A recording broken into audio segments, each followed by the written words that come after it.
really what's happening is when a person begins to allow themselves to know things like they once did, they have to have the courage to set aside fear. And the courage to set aside fear comes before they actually go on something like a primary implant review. They're already there, they just don't know it. But it takes a lot of concentrated, highly evolved beings with no subconscious minds, not from Earth, to even begin to get a person to look into that. It just is that way. And they aren't from Earth. They don't have subconscious minds. They can't react off anything they help you see. And I have to be there, and the other beings I trust with my life have to be there, just to help bring about a change for a few people on Earth. Because the more people that are understanding this work for themselves and their own life that they've been made to forget, when they start to recover who they really are, they begin to channel this U expansion ray to Earth, and it helps to change this place. We start to become boots on the ground. We become co-creators with Source while we're still having a body we're running around on Earth. This is taking place in the astral, where you have a life in the causal, mental, and etheric planes simultaneously with what's happening on Earth. Now, none of you know that yet, because this work has not been focused on guiding people back to the astral plane or causal or mental. Very much more evolved world systems and higher dimensions, also more subtly entrapping for the Atma. Pleasure in the astral plane is much more intense than in the physical plane. So the positive and negative are more subtly mixed. It's more difficult to find your way out of a trap there.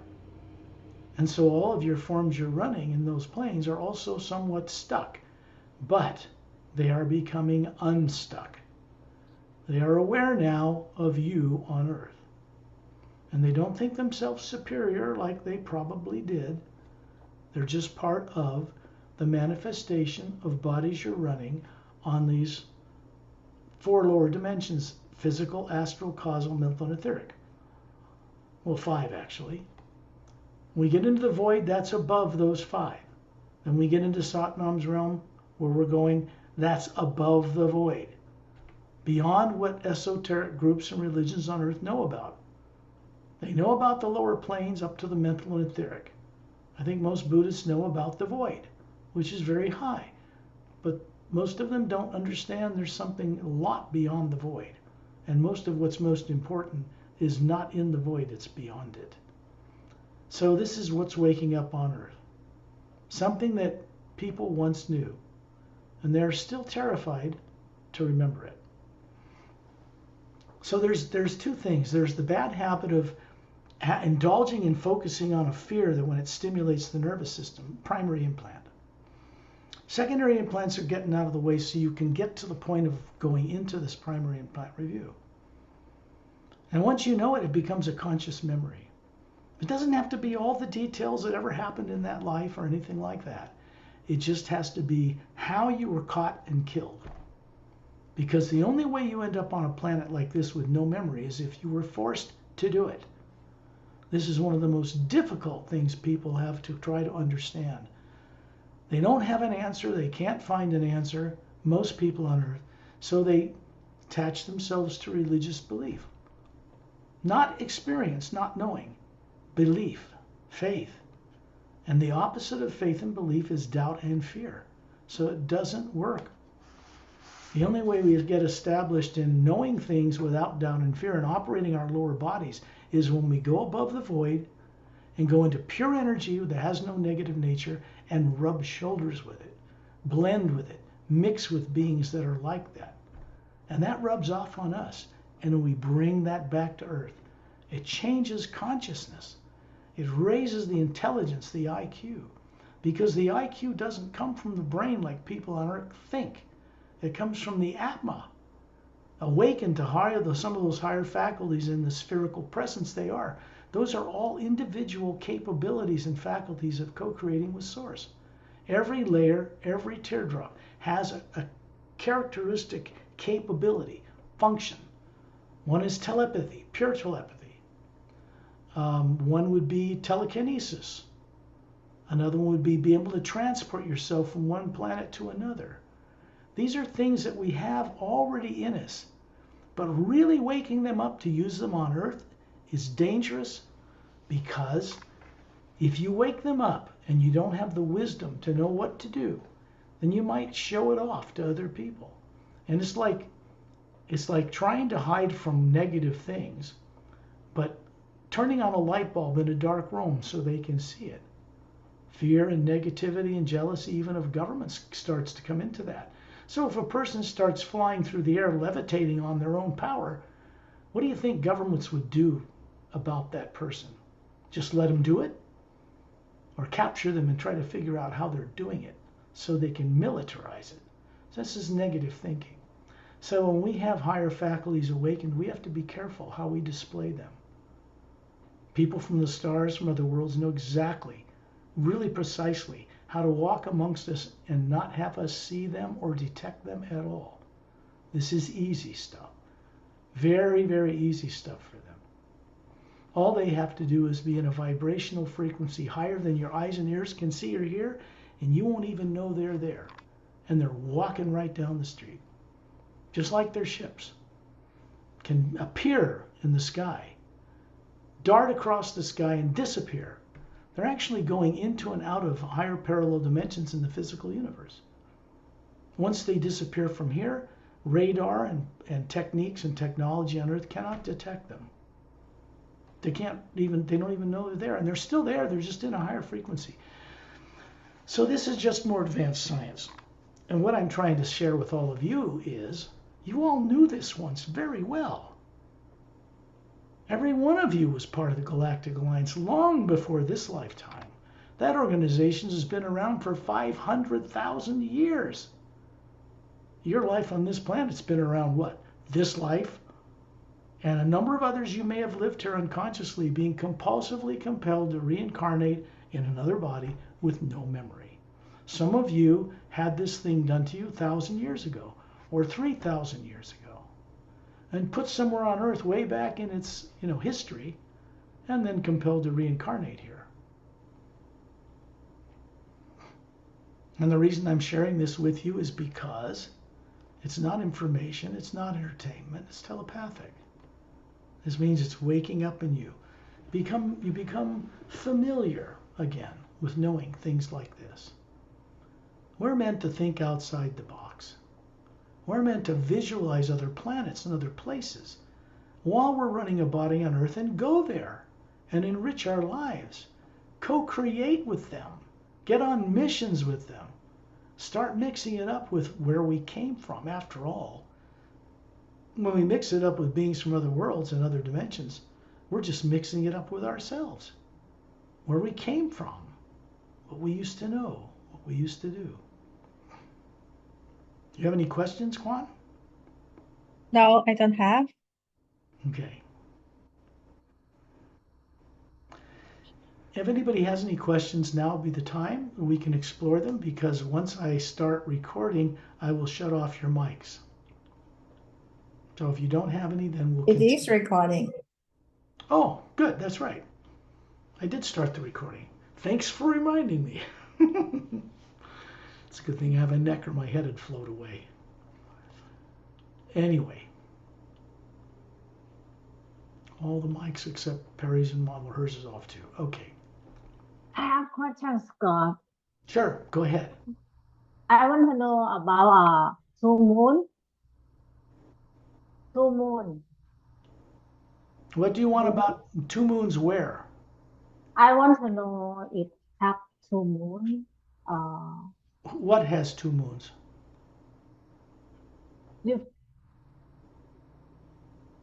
Before we have one, and now we have two moon. I want to know about. I haven't seen two Anything. moons. I haven't seen two moons when I go out of my body or I go out in see, space. Pari. I see two moon. It's the moon here. You need glasses? You see double? There's only one moon up there right now. If you're seeing another moon, you're seeing another moon that isn't in this reality. A little higher frequency. What does the other moon look like? Same as the one moon or different to you? What does it look like to you, this other moon? What look like? The same as the one we have, just a I duplicate? want. I don't know what are different. I don't know. It it from or not from. I don't know. I want to know something wrong. It's not something wrong. It No, I'm saying if you're seeing two moons, one of them is not in this parallel dimension. It's in a No higher. question. You saw it with your own eyes, or you saw it from the pictures or from the internet with two moons? Was this You saw. your own experience or something you saw somebody else put up on the internet? เห็นด้วยตาตัวเองหรือว่าเห็นจากภาพค่ะ ก็เห็นจริงๆที่ถ่ายให้แพรรี่ดูน่ะ อ๋อ เคยถ่ายให้แพรรี่เหรอก็เลยอยากรู้ว่าทูมูนมัน She มี saw อะไร it with ที่ her เส้น own eyes, she said. She what? She saw it with her own eyes. Well, that's interesting because I can't say that second moon is not there, but I do know it's not next to the moon we have in space. It's in a higher frequency. Do you know when we go to Earth that has Lemriel on it, no polar ice caps, and a moon that's alive with oceans and dome cities, and it orbits Earth and turns on its axis? That's in the third higher parallel dimension of the physical universe. It's really there. And it's going to be used as a way to duplicate what that moon is and have it superimposed over the moon that we see now that is dead and lifeless and does not turn on its axis. So when you see two moons, I don't see them, but I see this other place when I look at it in a higher parallel dimension. It's most definitely there, but it's not a dead moon with no atmosphere. That moon is alive, turns on its axis and has atmosphere and rain clouds and no polar ice caps. Very beautiful. Looks like a miniature Earth. Does this second moon look any different than the first moon to you? Do they look the same to you? Look the same. Ah, okay. You can always ask Sat Nam for a little assistance with understanding what it is you're seeing, and he'll straighten it out with you if you want to. I can't straighten it out because I don't see what you're seeing, okay? Yeah. Okay. Or can you turn off your microphone? I'll do it from here. I got it done. Okay. All right. There was a time when this planet had 3 moons orbiting it. Long ago. And what happened to the moon we have that made it a dead moon that doesn't even turn on its axis? That's a mystery for people on Earth. They don't know how it got there. Scientists haven't got a clue. Scientists on Earth don't even know how the asteroid field got there in the place of a planet between Mars and Jupiter. They have no idea why it's there. Moving at 50,000 miles an hour like a planet around the sun, there was a planet where that asteroid field is now. When it was blown apart, it was already moving at very high speed, like most worlds, around the sun. Some of the meteors left when it exploded, destroyed the atmosphere of Mars, wiped out life there. That was a long time ago. You know, some life, but basically the people on Maldek blew up their planet. That affected Mars, affected Earth, caused a lot of problems for Earth back then. And then the asteroid field it was already positioned between 2 planets that are twice as far away from each other than any other planets in the solar system, because there was a planet there. And then moving at high speed, the forces of the sun, gravity, and other planets like the big gas giants stretched out the blown up rubble, and it continued to move at high speed in the orbit of a planet around the sun. Not all the meteors or rocks that were blown apart remained in an orbit. Some of them went outside of their orbit and caused destruction in this solar system. There are many people on Earth today that came from Maldek that blew up their planet. They're subconsciously trying to do it again. Just unconsciously. There's so much involved that people don't understand that influences why religions and governments act like they do here. Because the people in charge are making decisions based on subconscious fear, and that's always destructive. Couldn't be any other way. If beings from the stars we go meet with did not intervene a number of times since World War II, as I've mentioned many times, nuclear war would have occurred here. Now, we wouldn't be having this conversation on this planet anyway. So it's a good thing we're not alone in the universe, or we'd all be dead. There wouldn't be anybody on this earth for another 100,000 years or whatever it takes to calm everything down, get rid of radiation, and have people come and fix the place and recolonize it, bring animals here again. Nuclear wars happened on this planet millions of years ago.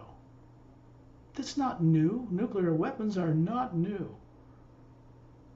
And the scientists in Germany that started experimenting with nuclear or radioactive materials to make bomb-grade ore did not earn it. They were not smarter. It was given to them illegally from off-world. It was an attempt by a race to control this planet, to get Hitler to kill 3/4 of the entire population, murder them, so they could take over. Of course, as you all know, that failed. And the forces that were doing that were kicked out of here. 25 years ago, maybe 26 years ago now, maybe 27 years ago now, they were sent away from this planet. Reptilians and little gray abductors and all that worked for them. They were sent away. And the solar system is quarantined.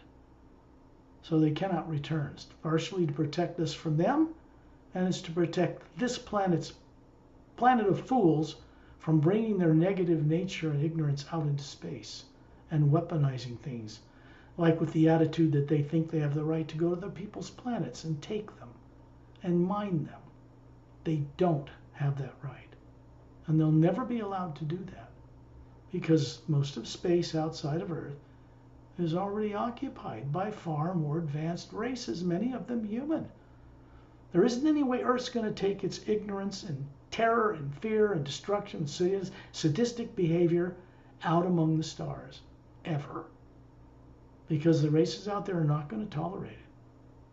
No one's going to take rocket ships full of explosive fuel with oxygen any distance, even in our solar system. They're too slow. They don't have gravity. People riding in ships like that would die before they even got to Mars, because human bodies atrophy, decay, break down in zero gravity if they're in it too long. They found this out with a US and a Russian astronauts put on the space station for a year to see what zero gravity would do. They lost calcium, bone mass, they had neurological problems. A two-year trip to Mars would have killed them. So there isn't any way those kinds of ships can get to Mars. They'd have to have a rotating section that creates gravity or something. Artificial gravity would be best, then they don't have a cumbersome rotating section. Probably the classified people in certain arenas already know how to produce artificial gravity, but they're not sharing it with Elon Musk. They're not telling him a lot of things. They're letting him foot the bill to take payloads to orbit and land a ship back on the planet now so that it costs less. But they're already using more advanced technologies to get off world, and they don't fly out of an airport. They don't fly out of a US Air Force base so people can see them. They have bases like the one in the center of Australia to fly up and down using different craft than you're aware of. Those craft can go to other planets. They already are here in our solar system, but they aren't allowed to go outside of it. Not the way they are. Very advanced craft from other worlds are telepathically guided and controlled. The palm guidance controls that a person puts their hand in that look like quartz, shaped like hands, you fit your palms and your fingers in it, that links the person's telepathic capability to guide the ship. And if you have subconscious negativity going on in there when you're guiding the ship, if it's in play, if it's still there, some of these pilots, they tried to use like a US thing and fly some of their reverse engineered anti-gravitic craft, flew them right into a mountain and killed themselves because they could not control the effect of their subconscious negative minds influence the guidance of the craft. So you see, they can't do it that way. The ability to comprehend multidimensional space and traverse through different interdimensional doorways and understand how to do that cannot be coupled with a subconscious negative nature. It would be destructive. So the beings that fly them don't have subconscious negative natures. And they're human, which means they're normal. Not like people on Earth. People on Earth are not yet normal at all. They don't even realize it. So, those beings who fly such craft and come here also know how to leave their bodies effortlessly and easily, and they have since birth, since before they were born. The way they're brought up, they're not brought up to fear imagining other worlds and other places. They don't fear demons will get them when they get out of their body. How silly is that? People get out of their bodies every night on Earth and don't even know they're doing it. And they're afraid of demons getting them if they get out of their body. They're already caught. They're already on Earth. They can't be caught any worse than they already are. So there's only one way to go, up. From Earth, there's only one way to go. That's the good news. Onward and upward is the only way we have to go. When we find ourselves on Earth with no memory, there's only one way left. The only way, if you go backwards or down, you become a rock or a tree. I mean, you go backwards. And so for people on Earth, there's only one thing they need to do. Awaken what they once knew first. Know what they are as a being, not a body, first. Because then it is that real being running a body that knows things, that understands how to see multiple dimensions, how to comprehend such things. Cannot be taught to a human brain in one life on a planet. It's not the brain that ever understands this stuff anyway. The brain isn't designed for that purpose. It's not where the mind is. The mind that you experience through a mature adult body comes from the mental plane. You have a life, you're living there. It's transmitted right to you. It's important to know this so that you begin to understand how much more multidimensional capable you are. You don't have to become multidimensional in character. It's not in the future. You already are. But you don't remember most of it, or are still afraid of some of it, so you don't bring it to Earth. Part of this process, which we will explore on this journey for you, for your benefit, we're going to take a little trip back, coming back down through the etheric, mental, causal, astral, and physical planes. And we're going to be back with us, what we do, what we experience above the void with master teachers and Satnam and Agam Purushan, Torellian, and many other beings that come there from all over the multidimensional creation to teach. They come above Satnam's realm to the U Expansion Ray Academy to teach in an arena where there's no negative nature at all. No subconscious mind, no misdirection, no incorrect decisions, none of that. So we mix it up with those people, and their energy of the hue moves through them and then through us. So a little bit rubs off on us and then continues on its way for the uplifting benefit of all life, particularly in the upper worlds, and now focused in the lower worlds of time and space too, for the first time. This is completely new in all of creation. What is taking place and moving through our solar system and our galaxy never happened before. The omnipresent you supporting all of it, good and bad, trapped people, free people, whatever it is, just supports it. That's changing. Because what it is in the upper realities above the void is changing for the first time. which means we're a part of and will be ever more part of bringing about dramatic, transformative change on worlds like Earth and many other places too. Not just in the physical universe, but in parallel dimensions where these problems exist, higher than Earth, before we get to the astral plane. Then there's the astral plane problem to sort out. Causal and mental and etheric.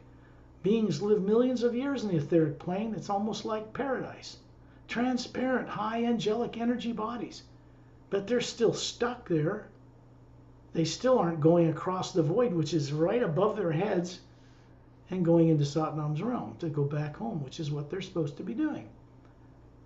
So these journeys help to wake them up, to begin to make a journey. Galactic Alliance personnel, when they found this stuff out from Turellian appearing before them, they changed almost instantly because they don't have subconscious minds. They don't have implants. So they get with it right away. And then they go to the Hue Expansion Ray Academy and to Satnam's realm and come back. And it spreads to them, to all their people, 450 million worlds. These are the kind of people we need to help fix this broken planet Earth. Planet of broken human beings, let's put it that way.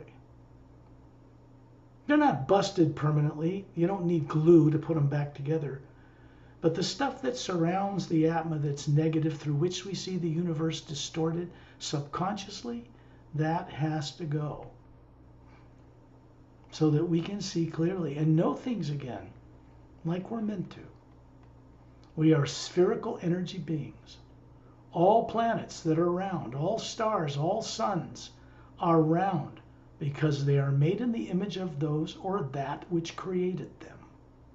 Very simple. Hidden truth revealed. They're round for a reason.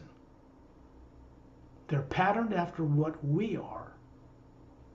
And this was done in the worlds above the void, long ago, before any of us started playing in the lower worlds of time and space, running and playing in the experiment of good and evil and running bodies. Something we helped create and something that trapped us too. So it means, as spherical beings from the source ourselves and meant to be co-creators with it, we're supposed to help solve this problem, be part of the solution. Not part of continuing to keep the problem in place. In ancient history, all the lower worlds of time and space were wiped out in fire. And the beings were drawn up to Satnam's realm, and it was rebuilt and they were sent back. We thought if we did it a second time the same way, it would change. After billions of years, everybody was trapped again. It fixed nothing. So, this time, it isn't about destroying what's all perfectly fine. We did a great job. Galaxies, planets, moons, suns, all perfect. Run by silent mentors, kept in place. Nothing wrong with any of them. It's the beings down in the lower worlds that aren't functioning properly. Many of them, particularly people on Earth, that are not functioning like they should. They don't remember much of anything. And then they grow up thinking that's normal. And everybody knows, it bugs you your whole life, you know it's not normal at all, and you seek answers, you try to find a way out. How come I can't remember anything? Every one of you have asked that question inside. And then somehow you make a connection with the hue, the first sound behind creation, that you are part of, one with it. And that changes things. From that point onward, it begins to train us or awaken us in a new way. So we call it the Hue Expansion Ray. The same sound, the same first sound behind creation. Moving down through the planes, lowering the vibration to manifest a different creation so we can play in them. We are meant to be conscious, trustworthy co-creators, custodians and caretakers of these worlds and the beings and plants and animals that live on them. Of course we are. And if people on Earth, which they're not, most of them are not doing their job at all. They're not caretakers of anything. They're busy destroying things using up resources, overpopulating. They're just out of control. So there's no future there. There's no space future there. There's no future for life on this world the way it is now, overpopulated. A lot has to change here. And you all know it. I'm not sharing anything with you that you do not now know for yourselves. What's different is you're now contributing to this change. Some of you know it to some degree, and some of you will find it out more as things move forward. As the planetary vibration rises, you'll just know more.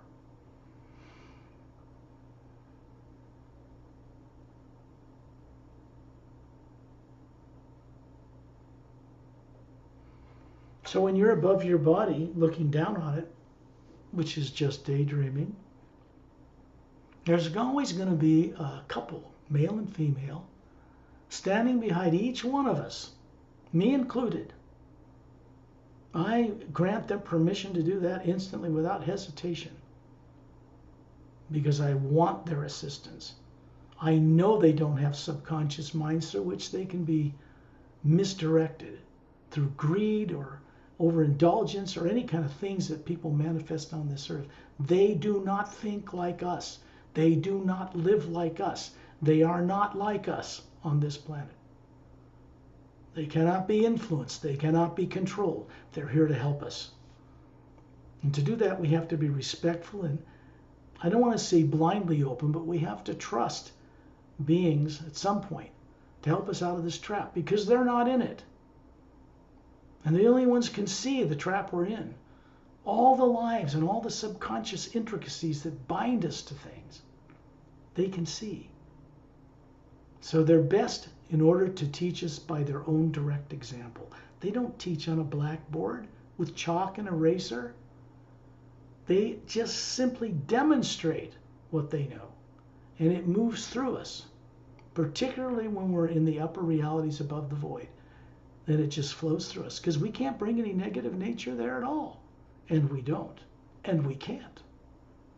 It was set up wisely in the beginning so that we cannot bring what we experiment with, positive and negative, above and into the void. That was wisely done. What was not done well is this experiment of good and evil. It is a trap. It failed to do what it was intended to do. So people got dumbed down all the way to zero, and they attached themselves to beliefs, never believing they have the intelligence or capability to go see what they pray to for themselves, one-on-one, right in it, because that's what changes us, experience. Faith will never do it. There's no faith on this earth collectively combined that has changed this world one bit away from its destructive nature. All the prayers haven't done it because people are believing that they are saved or fixed, so they don't have to change. They don't have to evolve in an entire lifetime, and they don't. And then they die, and there's fear, compelled to come back in another body. One of the reasons this planet's overpopulated is because the same people who die are compelled to keep coming back here. A lot of people don't understand why it's so overpopulated. Do you know that on a normal planet, the total allowed population is 500 million? Not 8 billion. 500 million. That's a lot of people. But 8 billion is just ridiculous and unnecessary. People do this because of fear. Some people believe they should have all the children that they can. Some religions teach this and inspire it, even if they can't take care of them. That's pretty silly. When beings in other worlds have children, they know who the beings are that are about to take over a young body, and those bodies are evolved to adulthood in 6 months. Very different from what we have to go through here. Now, people can't be blamed for this, and I don't blame them because they don't even know how they got here. They don't remember. They're terrified to remember, that's for sure. Because part of what's in the way of remembering was terrifying experience. your experience.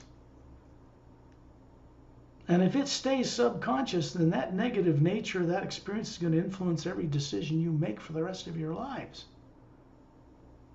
That is why this work exists on this planet at this time. It did not get built here. It did not get created on this planet. It was designed outside this world and brought here. This is something you need to understand. And you are capable of understanding this. What I'm sharing with you, even if you hear it for the first time, is not new to you. What is new is what we call the Hue expansion ray. It's a kind of a consciousness that's changed in the upper realities, that's moving through the omnipresent living power that supports everything. And it inevitably is going to change things down here, because now it only moves one way. It always did. It moved from source down through all the planes and went back through these doorways like the axis of the galaxy, right back to source. It's always done that. But it's also supported positive and negative imagination and feelings and emotions in the lower worlds, because it started out that way for people to explore and experience what would happen if they put out negative energy. One of the basic laws of the physical universe, just in the physical universe, every action creates an equal and opposite reaction in space-time. Put out bad, comes back to you bad. Put out good, comes back to you. Most people are putting out a little more bad in a lifetime than good, a mix of both, and so they remain grounded to this earth. That's not the correct way to do things. We're supposed to have a whole imaginative ability and be able to see things in the universe without splitting them in half and opposing them to each other. That's the illusion of Maya or Maya, this illusion of opposites. Positive and negative is a mock-up. It splits the whole hue into two appearing opposites to create form, like two poles of a battery. And we get caught up in being one pole one moment and the other pole the other moment, swinging between the two. That grounds the energy of the earth. So what happens right now with these couples behind you is they keep that subconscious stuff turned off, which you have not yet mastered. They keep it all off, just for the journey, for your benefit. So you can bring back to Earth, you can bring back to Earth what we experience, and that helps change you here. When you're near the ceiling and these two beings are hovering beside you, they are spherical beings.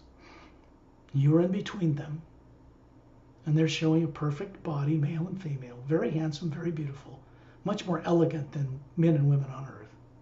They have a higher energy, a higher DNA, and they're showing it to you. Slightly larger eyes than Earth people. They see more as well. But you're showing them a form just like theirs.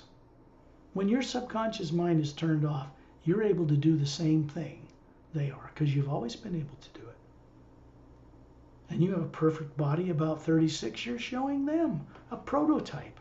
The way we reveal ourselves to each other is in a physical appearing form that is not DNA, that's not matter. It's not a body. It's not made of atoms or molecules. It's made of the hue. The hue vibrates the head upward only. It's not like Om from India. That goes to the mental plane only. Hue vibrates the pineal gland upward. So it opens doorways, doesn't it? Try it sometime. And hue, go Om. You'll feel your throat and chest area vibrating. And you go hue, and it vibrates your head upward.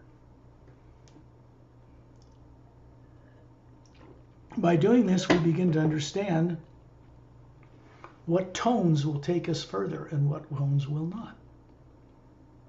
This becomes our own direct experience. When you find you in the atmosphere at 10,000 meters, you're still in that same position between two beings from the Galactic Alliance who are out of their bodies from this Emerald Star cruiser right now, so they can be beside you. They're conscious of the forms they're running, fully conscious. And so when they keep your subconscious mind turned off altogether, that doesn't just mean secondary and primary implant stuff. It's beyond that. Billions of lives of fears and doubts and experiences that can also trouble a person on earth. All that stuff's kept off for now. We find ourselves in space around Turelian. He's there for a reason. These guys don't get fatigued or tired. They don't lack energy. They don't even have physical bodies that can slow down or burn up or need to be refueled. The energy of the hue is moving through the atma. They are running that physical appearing form 24/7. There's no lack of energy at any time for them. So Turelian stands in the middle of a circle of us with his thumbs up, with his fist closed, with a kind of a golden light around his fist. And it's really coming from Satnam. It's coming through a doorway that leads up into the void, beyond the lower worlds of time and space. So it's coming from Source itself, through beings that can be trusted to move it through the lower worlds. And then it's being sent around us. So this oval, golden, transparent energy field around us, the same as the hue in space between Earth, the Moon, and the Sun and stars, but it's of a higher, brighter nature. Same thing, but from Source itself. So we get the benefit of this moving through us right when we're in space around Turelian, because that hue in space is pure. It's what people call divine spirit, and they don't even know what it is. It's a living power, a consciousness. It's not an individual like us, but it is a presence that supports all that exists, unbiased, unprejudiced, completely, detached, just supports everything. We're made of the same energy. So when we go above and into the Source itself, we start to become like it again. We start to become co-creators with it. We don't worship it. That's silly. That's like praying to yourself. There are beings who actually are like gods, so far evolved from us. Satnam would be one of them. Agam Purusha, that's his boss. That's even higher up. These beings don't have egos. They don't have negative nature. None of you have any negative nature. The Atma cannot store negative anything. The energy around your body and the aura and that electromagnetic field and around the Atma, that's where all the problems are. Store things out there from all your lives, and then you look at those, and if it's subconscious, you look at the universe through distorted, twisted eyes that show you hell and fear and don't remember, or else. This is true, what I'm sharing with you. This happened. People aren't on earth by choice. They didn't sign a contract with God to be here with no memory, dumber than a wall. Who would choose to do that on purpose? Why? How could that be purposeful? How could that be beneficial for anything? Well, it can't. You come to earth and run a new body with no memory, and you're going to make more mistakes than you made prior to that, because you don't have the wisdom to make correct decisions, ones that would lead you into freedom. So out in space, Turelian is 18 feet tall. He's simply showing you the form of body he once had over 1 billion Earth years ago. His entire race. They had 12-stranded DNA. Can you imagine how advanced a body like that is that looks human? I have no idea what they're capable of. Well, I do know that their teachers are the silent mentors themselves. And they have absolute freedom in the entire creation. No limits whatsoever on them in any way. They maintain the entire creation, the doorways between dimensions. They guard them.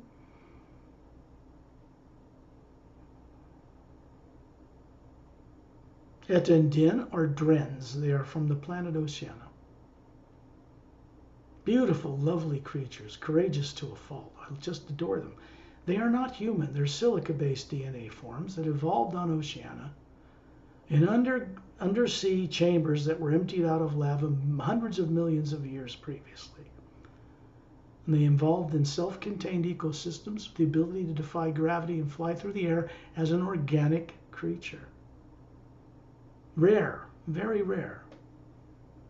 So when the Oceanians like Opellum and the Oceanian race came to that world and met them, they helped the Drens evolve telepathic memories, photographic capability, vocal cords, tails that glow. They can walk, run on all fours, walk upright like a man, or fly through the air. I challenge any one of you to be able to do that on Earth. They are master teachers. When I first met them over 100,000 years ago, they were not masters then. But they evolved to be this since then because they had none of the stuff we grew up with. And Ramu was able to evolve and propel them to evolve them and help them go into mastery a long time ago.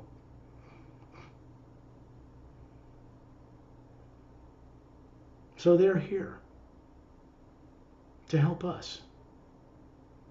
Opellum is standing in the orbit of people further out in space. Ramu near the planet towards the Earth. Pari's a little further to the left. I'm a little more 2/3 the way out towards space. Opellum's to my right. Shantiel and Tonaltiel are standing behind me. Dantium and Lamtium are standing behind Pari. These are the first couples of the Galactic Alliance introduced to people on this planet. There are many, many, many more who are capable like them. So they can help people on Earth, all the rest of them, when the time comes. They're beginning to work with people when they're out of their bodies at night, when they're more agreeable, when they're more easy to influence, to be changed for the better, to get them to have the courage. And then they bring that back to their body in the morning, and they begin to change. Every one of you were being worked with before you ever met me, before the hue crossed your path in the internet or videos or whatever. You were already being worked with. Must have been a reason. Why you? What about the rest of the people on Earth? Maybe it's because you were in high places in other lives in the Galactic Alliance and lost that. Maybe you deserve to get that back. I think you do. There are no scout ships here. The bodies of these beings that are standing behind each of you are sitting in white egg-shaped chairs with blue cushions on a blue carpeted luminous floor in one of the lounges aboard the Emerald Star Cruiser, stationed right now in the ice rings that run around the planet Saturn. They're asleep, but it just means their body's put on automatic and they're consciously here. I think it's a good thing to go visit the Emerald Star Cruiser on our way out of town. When I say out of town, I mean all the way up into the void beyond it, Satnam's Rome, and then go up and play in the Hue Expansion Ray Academy, because that place was built and put in place between the 5th and 6th dimensions above the void to have a place where silent mentors and master teachers and students could congregate, could work together in an environment where there is no fear, no negative nature, none whatsoever. When we go there, we can only go there as the pure Atma. You still can mock up and manifest a human-looking body to show each other we're with each other. But that's not a human body. It's not made of atoms or molecules. It's not DNA. It's a physical type form that has senses and taste and sight and smell and many more beyond a human body. So it can experience bodies that you're running in different planes. It has to be a prototype in place before it can be used to run your etheric, mental, causal, astral, or physical body forms. The prototype was there first, not of physical energy. Now, if we were really tuned up, we'd look like that prototype, even on Earth. Interesting. That would be a kind of an immortalized body. meaning it doesn't age. Telomeres don't shrink in the DNA when cells divide. And you would have 4-stranded DNA minimum, not 2. So we got to get some DNA back to. There's a lot going on.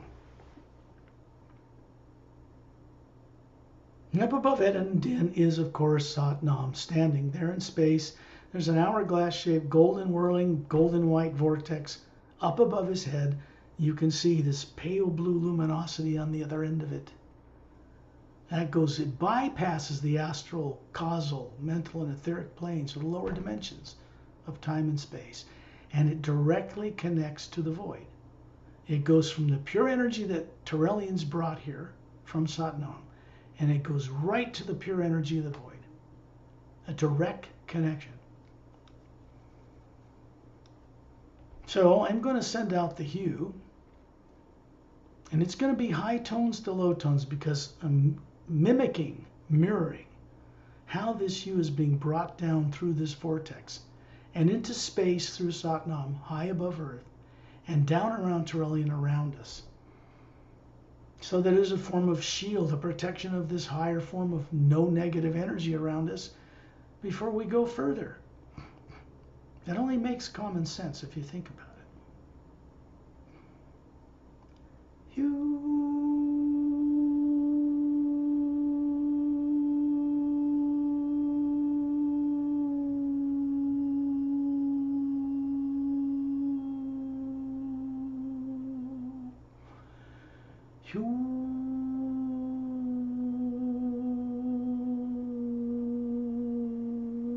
As you expand your academy there. Satnam.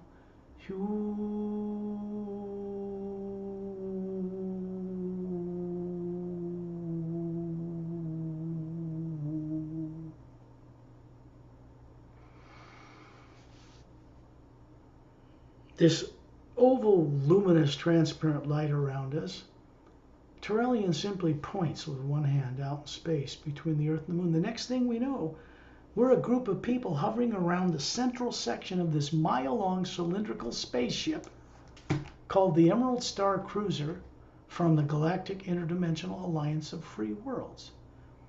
I wish the extraterrestrial disclosure communities and UFO people would understand. This is a more important revelation for them to know. The central governing planet, Zetronomy 1, and this organization, because it goes way back beyond everything they know in those communities yet. And their presence is now on Earth. Actually, their presence was on Earth in 1908. Not just in Mount Shasta, in other places as well.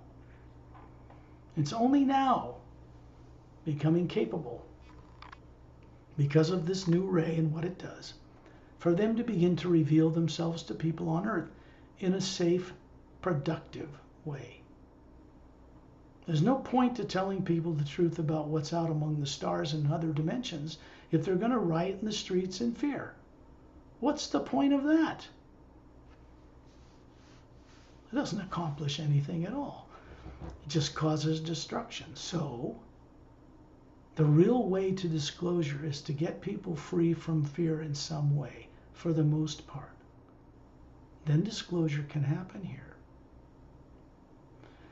At some point, the people on Earth, shaking in their boots, with even fear still running them, even though 90% of them isn't, they'll be able to, biting their nails, meet with men and women that land in ships all over the world and come out and greet them without running away in terror from a primary implant or shooting each other. Governments would certainly try to capture and kill such beings if they're not prepared for it. And these beings are not stupid. They're not going to be caught by Earth people or classified people. That's ridiculous. They're so far more evolved than people on Earth, it's just, you can't even compare it. And yet, every one of you used to be one of them. Now, isn't that ironic?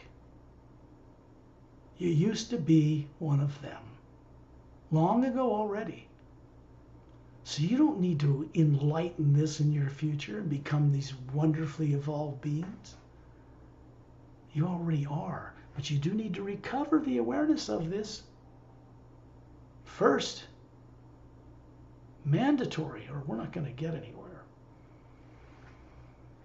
If we're going to play among the stars just in the physical universe, taking field trips to other planets with kids, then we got to be free of this subconscious nonsense. Or we'd only go over to those planets and be destructive and rude and arrogant to beings way more evolved than we are. And that won't work. That will never cut it. There are classified people that listen to every one of these guided journeys, in case you're wondering. It's because they're for their benefit as well, and they know it. Because this is in fact designed to do change not just Earth, but the whole lower dimensions of time and space in ways that have never been done before. And as part of the source, you and me and everyone else is required to be part of this change. It can't just be given to a bunch of spoiled brat kids on Earth who don't want to change and are afraid to change and just believe in God and pray to it, but don't want to actually know it. That won't work. There is no such permanent heaven for beings like that. They can go to a heaven in one of the lower planes, temporary, and then get kicked out of the nest sooner or later to come back here. That's no fun. Everybody's already been through that a billion times. Out here, hovering in a group of beings by the central section of this ship, it's on the front cover of the Savior's Agenda, depicted accurately as what it really looks like, right on a book on Earth. They don't look like rocket ships to me. There's not even any open launch base in these large galactic alliance interdimensional capable vehicles. Not just interplanetary, interdimensional. At least up to the astral plane. The Sayrays, when they were around a long time ago, had ships that could go up into the astral plane, right through the barrier and come back. The only ones I know that could do that. Now they don't even need ships anymore. They've evolved into pure energy. They don't have that need. They still have a few ships around if they need to use them for the sake of lesser evolved beings. Interesting. I'm pretty sure that Opelum and Oceanan spectrum ships, which have a specific distinct structure, cobalt blue center, long, thin, pyramidal shapes like all around the sphere in different colors that turn on and radiate and make a different tone. I think they can probably go into the astral plane. But he's not disclosed that to me, Opelum. Not even to the Galactic Alliance. So there must be a reason for that. At least for now. We find ourselves wiggling our feet, bare feet, in plush, radiant blue carpet. We're instantly inside the ship. We're Atmas. And you can feel your toes. The energy coming up through that carpet is cool and warm. It actually makes you feel wonderful. It's really a form of the hue. And you know where it comes from to charge that carpet? It's not from the technology in the ship. There's a pyramid chamber underneath the big spherical chamber where primary implants are reviewed. It's in the bottom half of the ship. It's about 15 feet high. It's golden sided with a quartz cap. It has a statue of Satnam in the center of it. This fountain device with a golden white light coming into it, filling this bowl, and then it's pulsing out through the walls of this pyramid, right through the personnel of the ship. That was manifested on the ship. The Galactic Alliance did not build it there. Things are changing. There has to be an administration somewhere created in the upper realities to govern this change, because it did not exist before. You know it. You know it now. You look around you and you realize you're well dressed. You have this perfect 36-year-old, absolutely beautiful, gorgeous female body, since you're all women here except me. And I'm standing there next to Turellian in this very handsome 36-year-old male body. It's not who I am. I'm the Atma hovering above the form I'm showing you. Turellian's hovering much bigger above his 18-foot tall body, standing on this carpet in a 60-foot high chamber. These oval horizontal windows are all along the central section of the hall. These observation areas go down the entire length of the ship.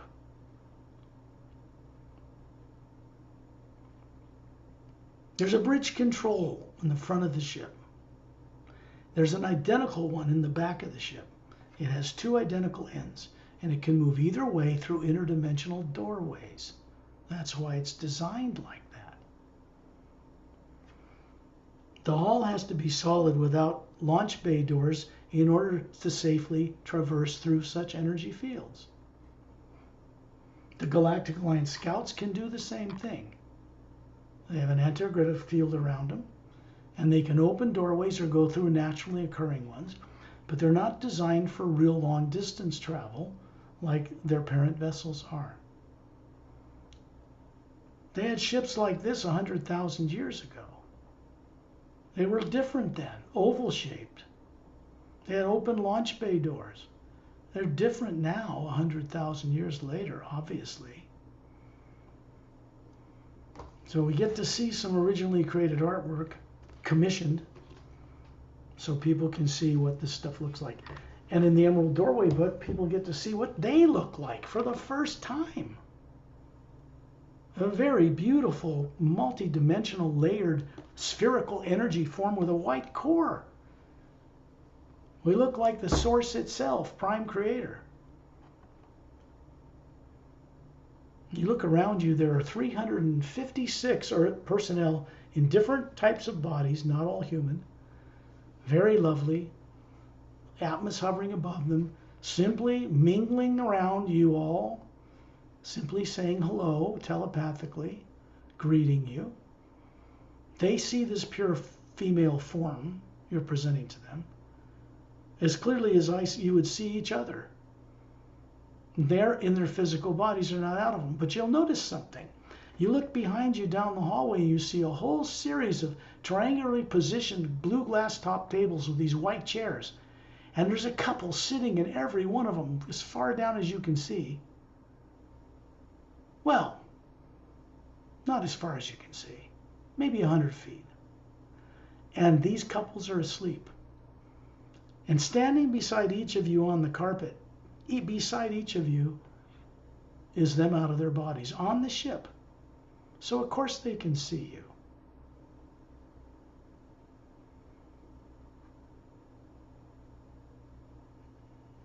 The next thing you know, we find ourselves in space above planet Saturn, looking down at this ship, hovering stationary with its blue antigravitic light, perfectly safe within the lower layer of the upper area of the ice that makes up, frozen ice that makes up the rings that circle the planet Saturn. They're about 1.5 miles thick.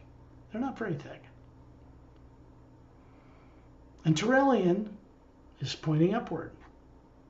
We still have this oval, transparent golden light around us, and there's Satnam, and he's waving us upward. So he disappears quite quickly up into that shaft of that white golden light. Looks like an hourglass with a narrow center. Blue-green light hovering around it, made of lower plane energy, but it's a pure form of the hue. It's green and blue for a reason. And then we dart up right into the vortex. At dinner, the first to disappear up in top. Light Sea is there, and you mentioned that. Agam Purusha is in a plane far above the Hue Expansion Ray Academy. And above him is the ocean of sound and light. It's the source or prime creator itself.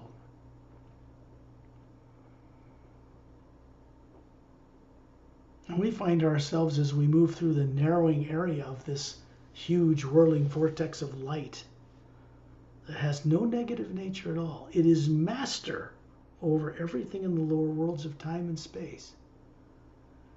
How can it master that or be master over it if a lot of the individual atmas in the lower worlds are no longer aware of it? It cannot function through them in a conscious way because people aren't conscious. So you see, what's underway now is to help people recover their awareness of this. Something that should be effortless for them. What is divine love? It is respect for all life in the entire grand multidimensional creation. Nothing short of that qualifies for divine love. It's our nature to be in divine love, in serenity of being. Look it up. What does this mean, serenity of being? Certainly it means you're calm, dignified, mature, peaceful, healthy, aware. It's beyond emotional giddiness. Happiness and sadness is beyond all that. When you're in serenity of being, you're in mastery over the lower worlds of time and space, even if you don't realize it yet. We find ourselves suddenly hovering in this pale blue luminous atmosphere everywhere around us, and the vortex below our feet vanishes.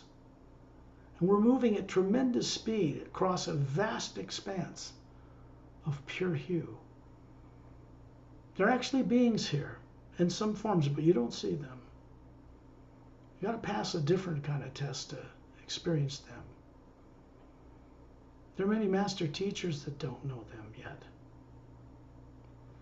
And the other end of this vast journey we're traveling, you can see Satnam suddenly appear. He was way ahead of us. And then he hovers above a whole string of trees. And as we approach, we realize he's hovering above a jungle. But there are trees like fruit trees and banana trees and palm trees and all kinds of things mixed together with transparent bark and energy running up and down them. You hear the sound of 1,000,000 men and women's voices singing the hue. Perfect harmony. And all these birds come out of the trees, and you can see the white sandy beach below it at the very top edge of the void, which shields this place from beings in the lower worlds coming here with any kind of negative nature. So we can't take it in the void. It's left turned off by these beings with your sleeping body for now. We are here as the pure Atma. You can see yourself wiggling your toes in the white diamond sand that stretches as far as you can see, till it curves as far as you can see. You realize it's circling some kind of circular, massive landmass. And this energy comes up your toes. Does it feel like real toes? And up through your beautiful faces and into the Atma. And it just makes things brighter. It's like charging you up.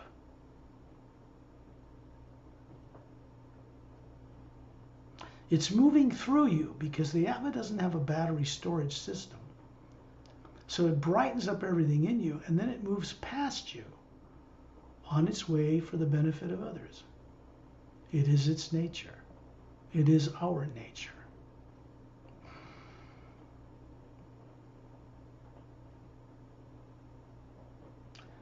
We find ourselves moving with Turelian over the top of the jungle. In the distance, you can see a diagonal, snow-covered mountain range, straight as an arrow. Blue stone underneath it. Crystalline towers and buildings all along the base of it. And in the middle, big blue stones, like pillars in a Greek temple, laced with gold, glowing. Golden quartz steps a foot thick leading up between them. A brown moss-covered luminous path winding its way. And right below us is a fountain. In a botanical garden, a distance from that palatial area, has a statue of Satnam in it. He's standing beside it, pointing to it. There's a white, golden, pale light coming down into it, moving through his open palms at his sides, facing forward, filling this bowl. Luminous golden white light pouring over the edges and disappearing in the ground behind a circular flat stone seat with 12 scrolled legs. A white stone, like alabaster or something like that. And there's 7 concentric circles of botanical garden flowering plants 4 feet high or taller, extending into the distance. And then Satnam points with his other hand the other way. And we see there is a triangular or pyramidal triangular opening behind a throne chair in the middle of this open arena. The steps lead up to it.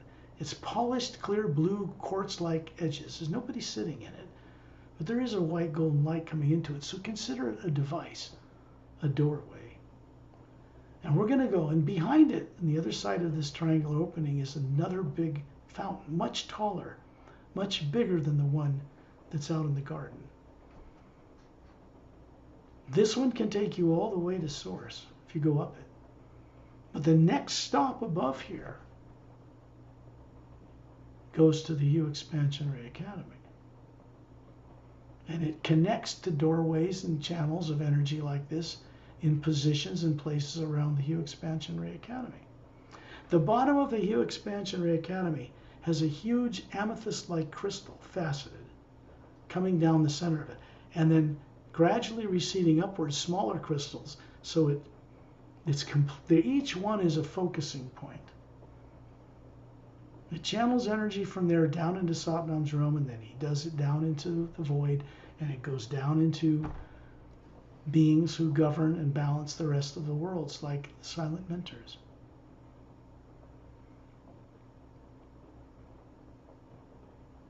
In the distance, way in the distance, we're hovering up in this beam of light, up above a Christmas tree-shaped light, which flows upward and downward, not like a fountain that just shoots water upward and it falls with gravity.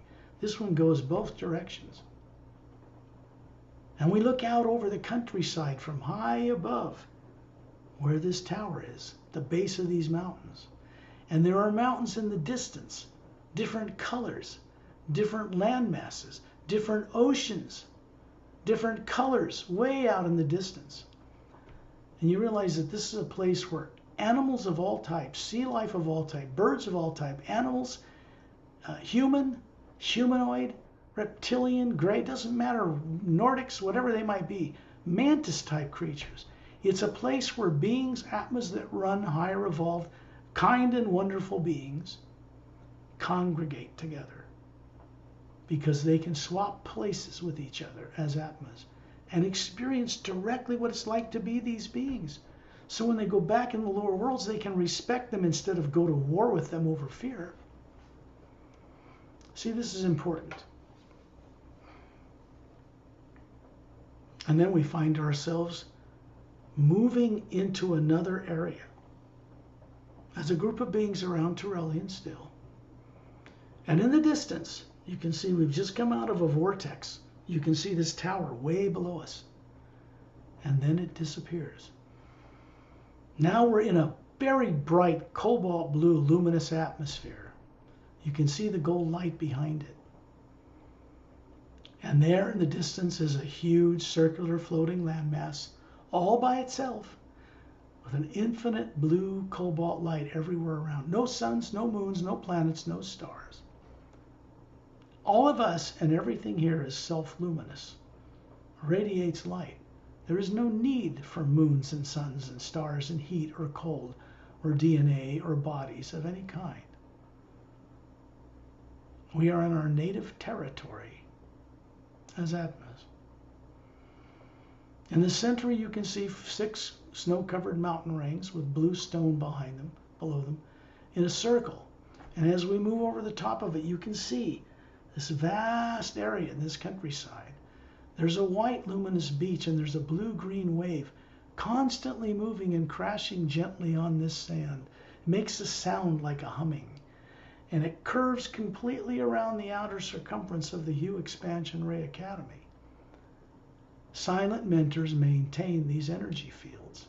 It creates a kind of like a higher energy field than an electromagnetic field around a planet or a sun, so that it can stay positioned where it is in this vast blue energy. Silent mentors are necessary for this function. You can see at the base of these 6 mountains, there are horseshoe-shaped glowing tunnels cut into the base and white stone roadways, straight as an arrow, that go in every direction like spokes of a bicycle tire and end on the beach, north, south, east, and west. And down the western roadway, the first turn to the right is a clearing with a big golden 4-sided quartz-capped pyramid in it. That's where Light C teaches by direct example. To the left is a tall grain silo ivory colored building that has this sword that people get tested holding up. You go down the curved tunnel coming out of the northern mountain towards the north shore, and there are teaching facilities on each side of it, every so often going out to the coast. And we go higher above the Hue Expansion Ray Academy, and you can see there are silent mentor teaching facilities in 4 places, 1 in each quadrant, down the middle roadway that goes between many, to a clearing to the right. Clearing to the right in the northwest, clearing to the right northeast, clearing to the right southeast, clearing to the right southwest. And you can see from here, there's a crystalline sphere about 4 feet in diameter with a blue star radiating in it and a white golden light coming down to it. It's hovering above, not touching, a white stone floor about 100 feet across. In each quadrant, you can see in the northwest, there are a series of 12 trees, tall like weeping willow trees with broad, luminous, blue-shaped, blue-green luminous leaves. And standing atop these trees are 12 silent mentors, alternating male and female. Each one has a different colored pastel gown on, different colored skin, different colored hair. Single gown. You don't see any facial features. The forms they show us do not have a human-like form except for this body form. But their face is an interdimensional doorway of consciousness. You can see when you look into the face of these beings, other dimensions, other galaxies, other places. This is how they think and see things. Hovering above these forms is a sphere 4 times larger than us, twice as many teardrop-shaped faculties. These are silent mentors, male and female, masculine and feminine, but I'm not talking about bodies on Earth here. In the northeastern quadrant is a different series of 12 trees. See if you can see what they are.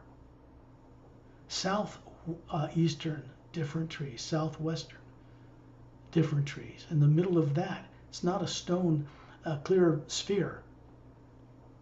It's a pedestal.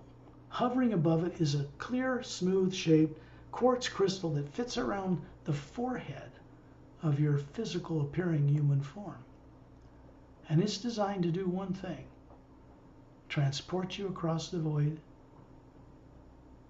go higher into the upper realities. It's designed to take you to Agam Purusha's realm or higher. Such a device exists in the etheric plane, which we'll go back and visit. There is a museum of a type near the top of the etheric plane that is run by a custodian, a master teacher. And there are crystalline things and stands going down a huge hallway that have specific functions. The one least used in the etheric plane is the first one on the left. Golden floors glowing. Big hue in these doorways that open. The first one is at one of these headsets. It would take people from there across the void back home, and people don't want to use it here. They want to go to crystals that take them downward into the planes below. So you see, the tools are there for people to ascend, so to speak, but they don't have the freedom to choose to use them. So that's changing.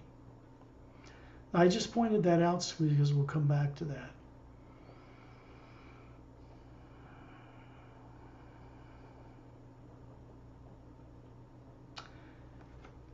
The Hue Expansion Ray Administration Tower, which is a big blue glass-like tower coming out of a, I don't know how far across it is. It's a circular island surrounded by a blue-green luminous lake in the base between all 6 mountains.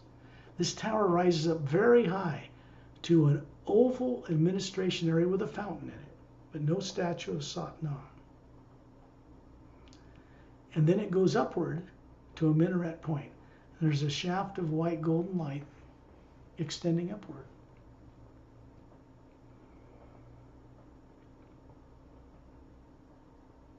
There are 2 couples of silent mentors, alternating male and female, hovering around the beam above the point of this tower. And they're moving upwards, so we're going to join them.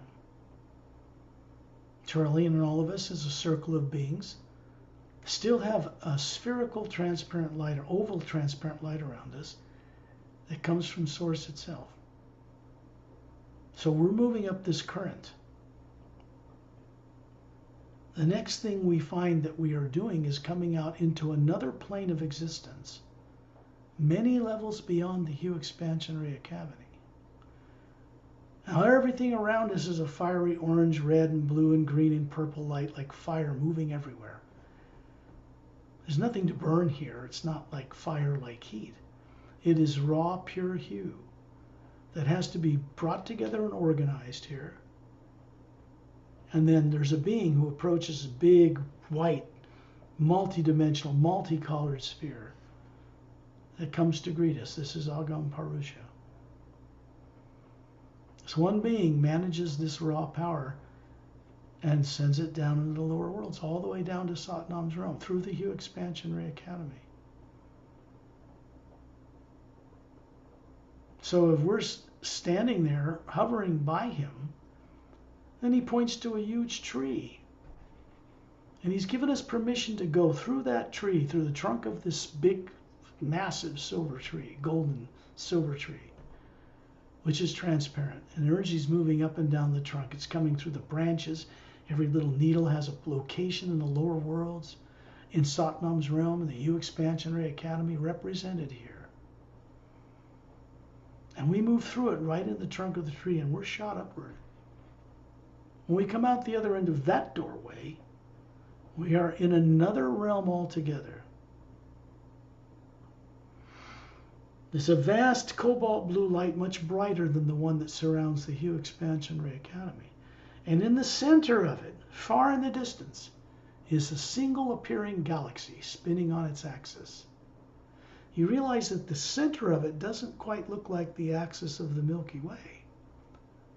There's something hovering in the center of a void inside it, above an island, a round energy island.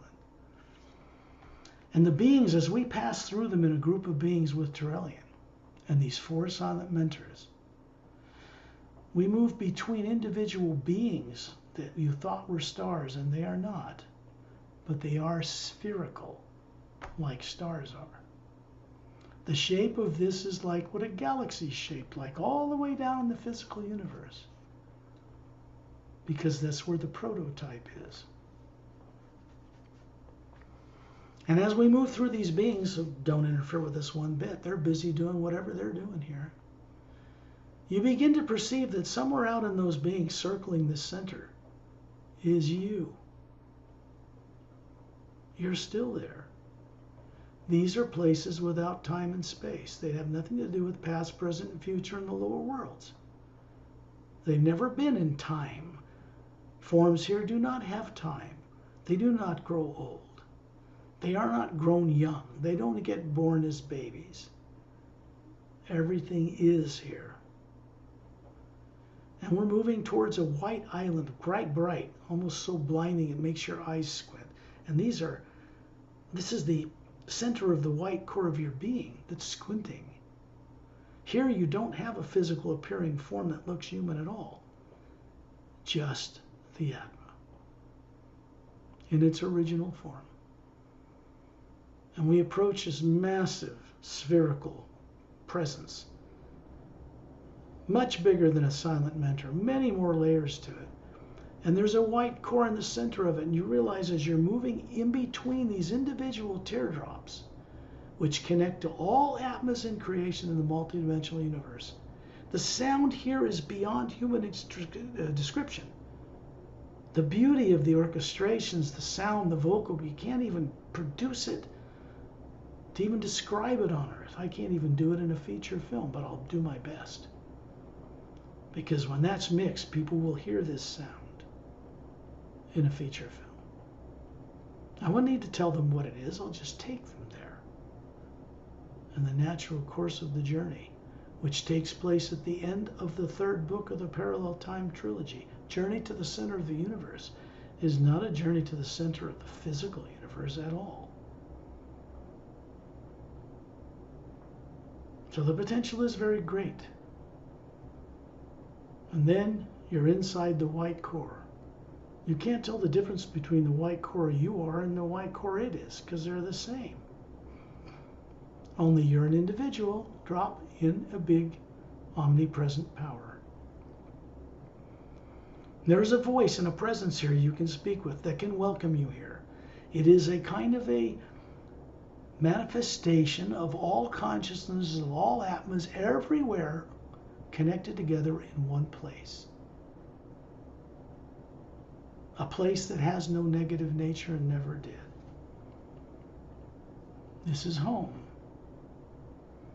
There are two major divisions or dimensions above here. One above here on an island in a blue, incredibly beautiful atmosphere, energy field, is the home of the silent mentors. The one above them is more sublime and more beautiful. It's called the U expansion ray plane. I don't think anybody's quite ready to go play in that yet, but your potential is. So when this voice speaks to you, it sounds like a big, deep baritone voice and a high, beautiful feminine quality blended perfectly. And it welcomes you home. This is not an individual being. Atmas are male or female, chosen by choice. Simply a choice.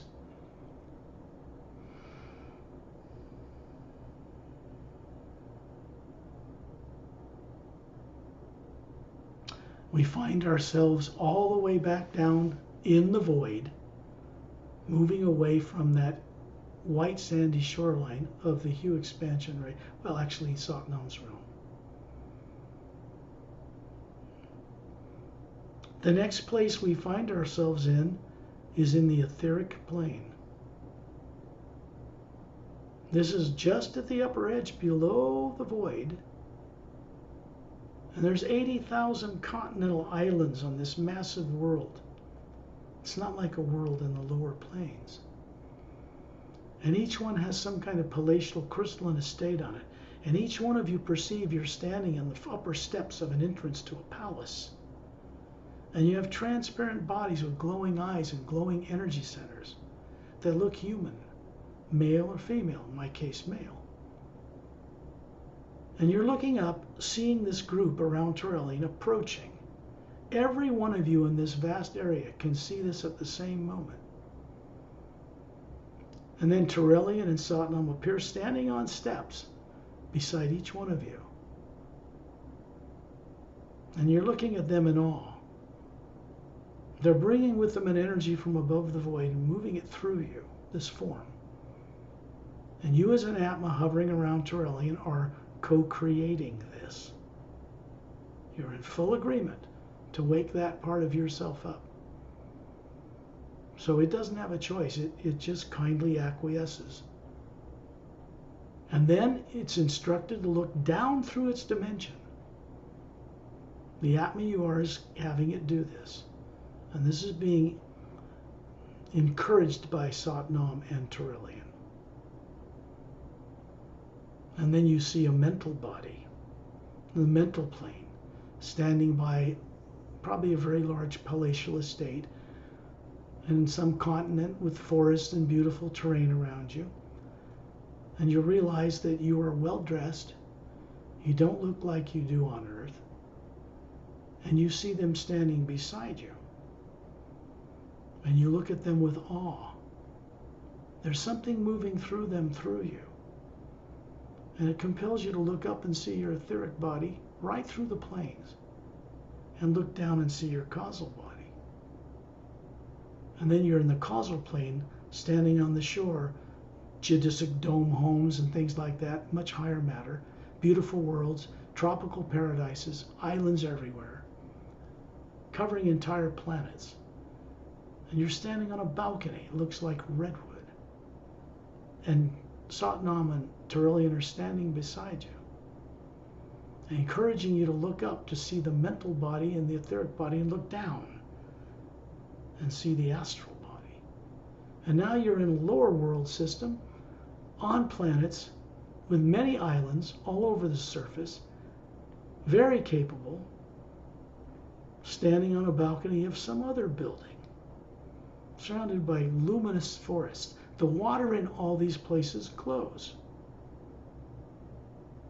It's not like Earth. And they're standing beside you, Satnam and Touchstone. I'm there too.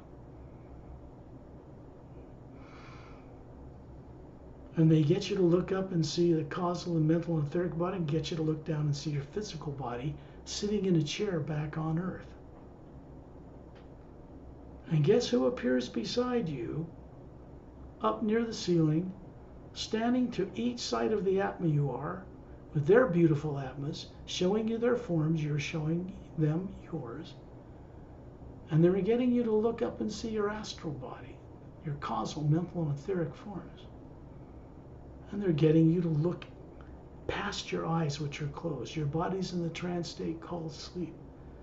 The energy coming down through them, through you, you are co-creating this, is moving out into the atmosphere of Earth, connecting to pyramids stationed on the planet, to a big one between two stable asteroids in the asteroid field between Mars and Jupiter, floating there. Classified community knows it's there. They can't do anything with it or touch it or blow it up or do anything to it. And it moves out to pyramids stationed between stars. And it goes to the galactic core and up the axis of the galaxy and right back to source where we just came from. So this is helping your so-called higher selves to become more conscious and help each other. The energy moves through your physical form, through the electromagnetic field, your aura that surrounds it, and goes out into space. The energy moving through you is constant. It never stops moving. It moves through you for your benefit, of course. It continues on its way for the benefit of others. This is our nature. It's how we really are. And now we're back, so you can open your eyes when you're ready.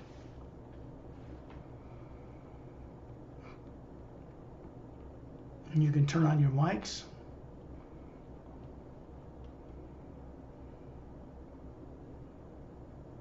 Now that kind of an experience will help you. You don't have to worry about how it's going to help you or if it will. It just will.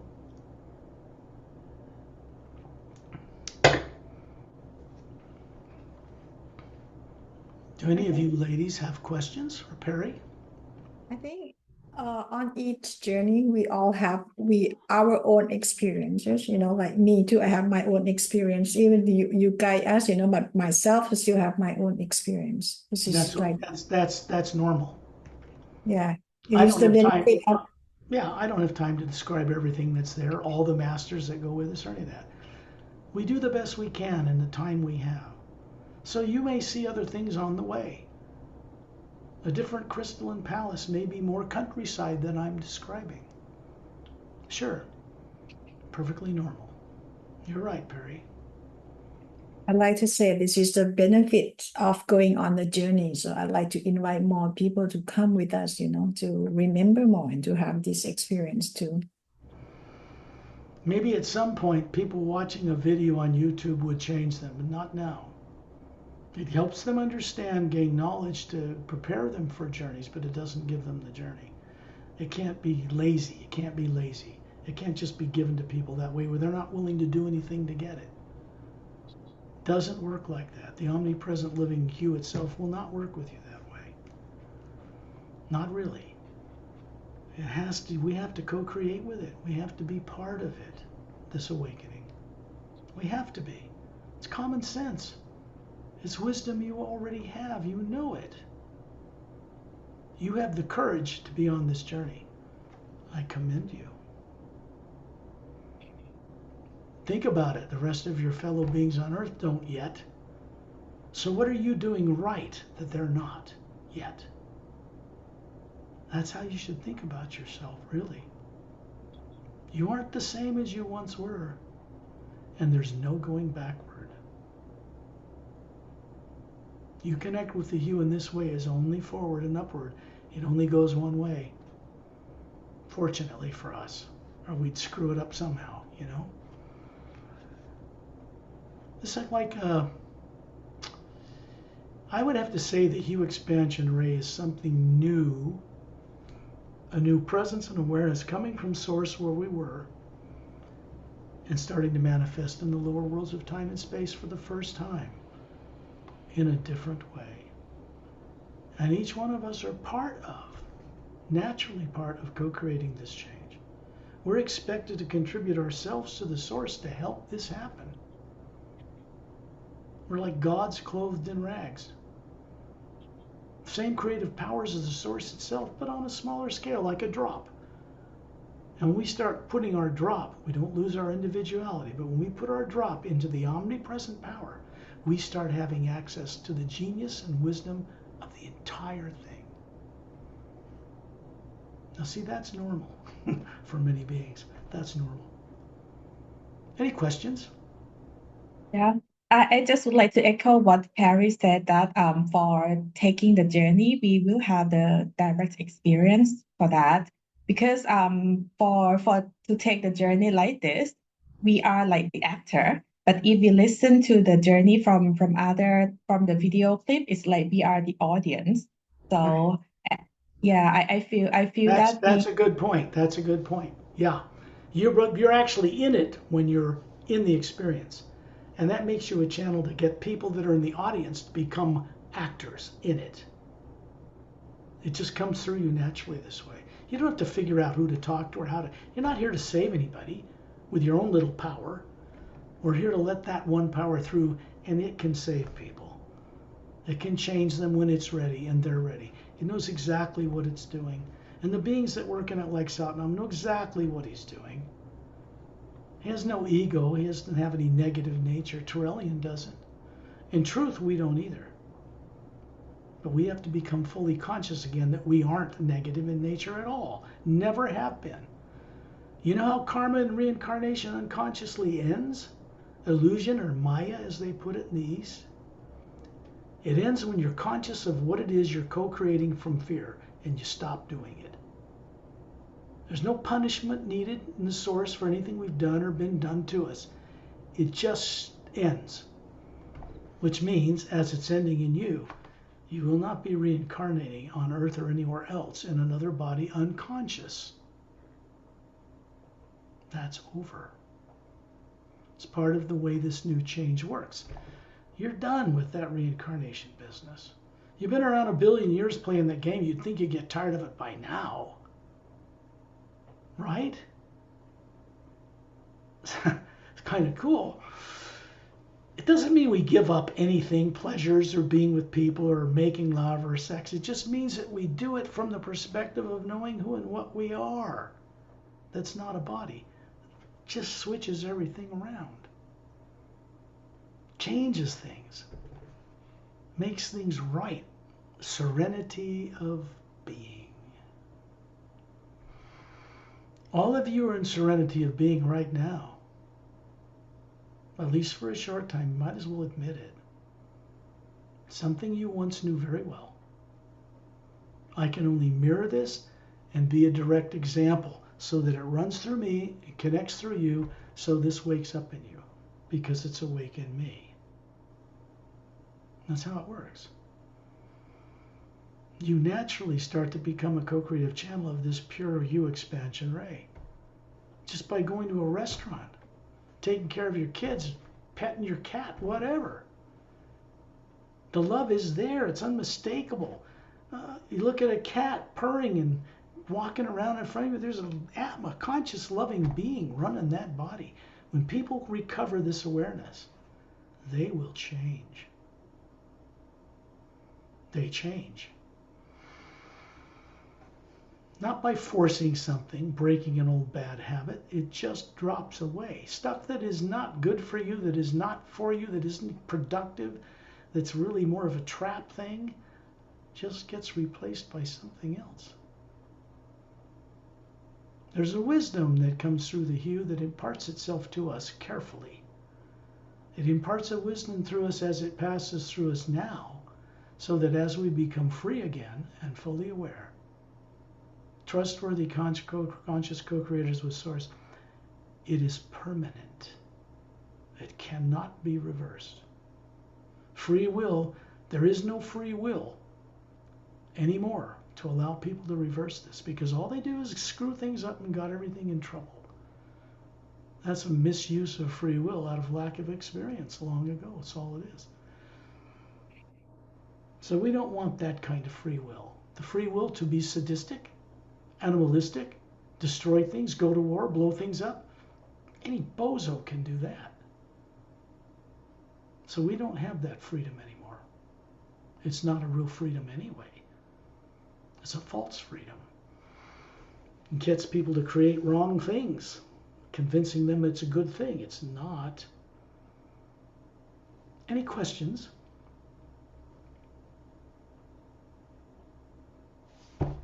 Okay, then I want to thank you all for having the courage to do this, because it takes courage to do it. And you 4, 5, and myself have the courage. You don't need courage. You have that already. That's already manifested. Might as well accept it. You have the courage to go further. The rest is up to you. I'll bring the recording to a stop.